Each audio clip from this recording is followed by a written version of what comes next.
Perché sur la falaise, le phare d'Antifer culmine à 140 mètres au-dessus du niveau de la mer. Mais depuis la terre ferme, il n'y a que 38 mètres à gravir pour aller tout en haut.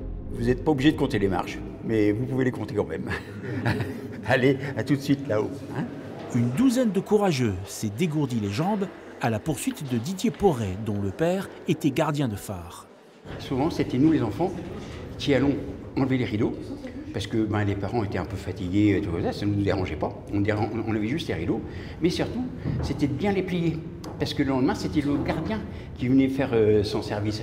Et une fois là-haut, la vue est imprenable, sur la mer, mais aussi sur les terres que les visiteurs du jour voient sous un autre angle. Je suis très content d'être là-haut. J'habite Saint-Jean-Bruneval, donc je suis né là-bas et c'est la première fois que je viens en haut du phare.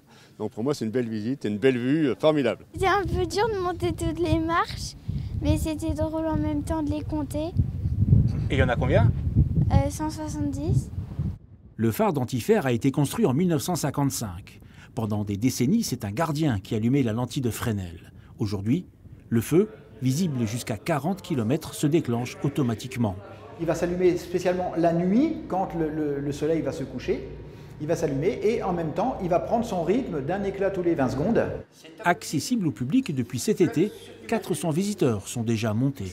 Il y a quand même un engouement qui est de plus en plus grandissant et il y a quand même un espoir que cette ouverture, certes, elle a été pour cette saison-là et que sur le temps, ça se pérennise de plus en plus.